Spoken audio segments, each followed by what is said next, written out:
Good afternoon, everybody. CKN here, your good buddy, Clutch Kicker Nation. Alright, I'm bringing you another motorcycle video because, like I said, it's riding season. I did the washing of the bike and everything, and there's one thing I did not go over due to I wanted to keep that video short, so I'm just going to do another short video to show you the second part of prepping your bike for season, along with, an oil change, a good wash. The one thing you want to do after you wash a bike before you ride it is you want to clean, lube, and adjust your chain. So I'm basically just going to go over some simple things with that and do another quick video just to kind of show you, what I'm trying to do. I'm trying to knock out these little things so I can get back to the bigger projects because, honestly, I really want to ride my bike. It's getting nice out. We're going to have some rain, so I'm trying to get this done while we have the rain so when the sun comes back out, I can just go ahead and ride my bike. And if I don't do it when I have a little bit of free time in between the big projects, then I'm never going to get done, and I only have about a month and a half left before I leave. So I would like to get some riding in before I leave, and the season will be over when I get back. So basically, we're just going to be using my 06 Kawasaki ZX6R636. We're going to go ahead and go over some general cleaning, lubing, and adjustment of the chain just to make sure that everything's taken care of. When you wash the bike, you get a lot of the dirt, oil, and grime from the bike onto the chain. It dries and mixes with the lube, and the water gets in there and stuff. So it's just a good idea to get some cleaner and some chain lube and everything and go ahead and clean everything out. So let me get some supplies and I'll show you what you need. Alright guys, to make this process easier, you are going to need a swing arm stand. As can be seen there, you're going to need probably some Allen key wrenches to get any chain covers or anything off that you want to take off. And then you're going to need a chain cleaner, which I really like this Mo tool. I like this stuff. It's safe for O-ring, X-ring, Z-rings, which is a big factor nowadays on these high performance chains and everything. So you want to make sure that. I have read that people have mentioned kerosene, WD-40, stuff like that. I tend to stay away from all that stuff unless it specifically says it's O-ring, X-ring, Z-ring, safe. I do not use it because I do not want to deteriorate the rubber O-rings in the chain. And then you want some chain lube. And once again, this is O-ring, X-ring, Z-ring safe. So, that's what I buy. As you can see, I bought this a couple years ago. It's $10 a can, and this one was $9 a can. So, 20 bucks for the 2 cans. It's lasted me multiple seasons. I mean, you do this every 500 miles or so. A can should last at least, a year to 2 years, depending on how much you're riding. Also, I really like these. These are the grunge brushes. I forget where I got this. I probably got this at Iron Pony or something like that, or maybe off the internet. But these are really nice for cleaning the chain.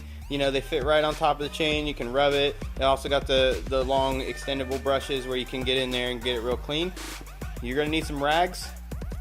And then you're just going to need a little bit of time. So I'm going to get the camera set up and then we'll continue. Alright guys, I'm going to try out the head rig for this video. Hopefully the footage comes out and everything like that. But basically, so on my ZX6R 2006, you have these 3 bolts right here. They're 5mm hex bolts, Allen key, whatever you want to call them. So you're going to remove those to basically open up the chain and get the guard out of your way for cleaning.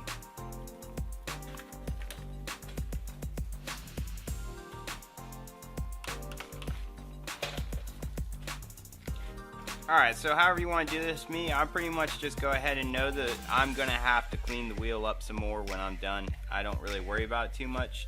But basically, so what I like to do is, once the chain guard's off and everything, I take my chain cleaner and I'm just going to basically spray it lightly throughout the whole chain. And then once I have sprayed the whole chain, I take my grunge brush and I just like to basically scrub it. And then after I've gone completely around in a circle, focusing mainly on the center row of the chain, then I will alternate pressure on the inside and outside to clean both sides of the chain.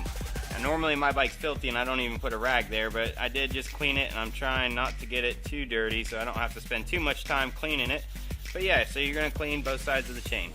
I'm just trying to get that road grime off there. I'm about done with this rag, so whatever.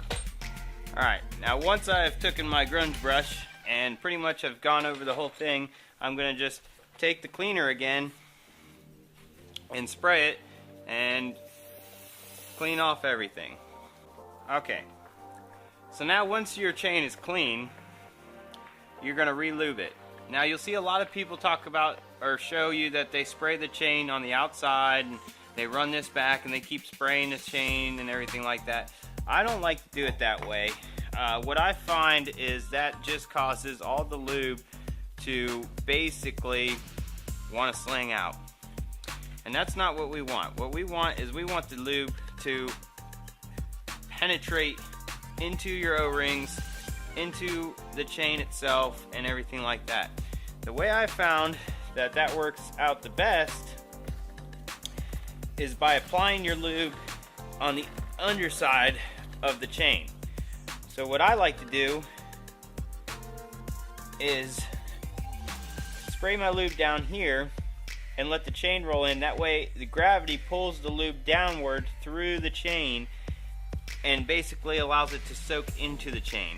Instead of being on the outside of the chain, it goes from the inside to the outside, saturating all your O-rings, saturating the entire chain, and getting a more efficient lube and everything like that. That's how I've always done it. That's how I'll continue to do it. If you have a reason as to why it doesn't work well, feel free to comment down below and let me know, or we can discuss each other's opinions. But this is my opinion. I feel that you will get a better lube if you lube from the inside of the chain and let it naturally penetrate to the outside. It keeps less lube on the outside of the chain to sling off everywhere all over your bike, makes it cleaner and everything. Another thing to remember is that chain lube needs time to saturate, so you cannot just lube your chain and go ride your bike. This chain lube says that this chain lube doesn't give you a time frame, but it says let dry, meaning that this chain lube has to dry before you can ride your bike. Now a lot of people may not think that's important, but it is. So yeah, so basically you're just going to apply a light amount of pressure to your chain. You don't need to pressure spray this lube into your chain. You're just going to basically just lightly apply some lube and work the chain. This is a tedious process. You take your time, but it will ensure a better lube of your chain. So a couple rotations, light pressure, take your time.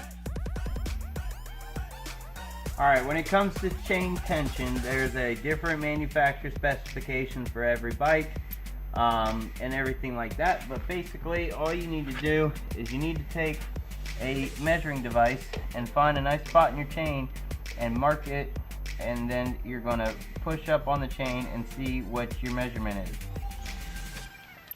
Just about 1.25 inches of slack. If I remember correctly, that is within the manufacturer specifications, well within the acceptable limit for slack, so I shouldn't have to worry about it. But if I had to, we will look over here and see this is your axle nut right here, and then these are your chain adjusters. You have one here and you have one over here. Now when you adjust the chain, you have to adjust both of them equally. If you know your chain is straight and you do a quarter turn, a half turn, whatever it's easiest for you to keep track of here, you have to go to the other side and do a quarter half turn here as well. What I usually do, because I don't have one of the fancy chain aligners, is I use a laser line to set a line through the chain and see if the chain is off centered.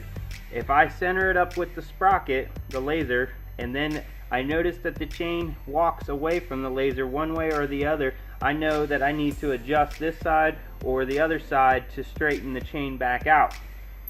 So yeah, it's not a very complicated process. I'm sure there's better ways to do this.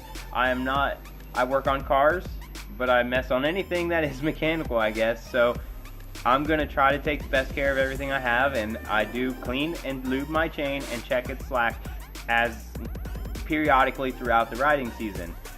I'm sure there's better ways to do this, but this is a way that does work, and hopefully if you have a new bike and you want to learn something, hopefully this will help you just get you a better understanding of the process of cleaning, lubing, and adjusting your chain. Hopefully that helps you out. If not, Comment down below on some methods I could put into my practice to help make the maintenance on my bike better and easier. But yeah, other than that, I'm going to close this video out here. You guys have a great day. Thanks for watching, and stay tuned. Hopefully I'll be pulling in the race car as soon as I clean this garage up, because I think this is the last small project I had to do before I can go ahead and clean the garage and play musical cars, because I have to move everything around to get the next project into the garage.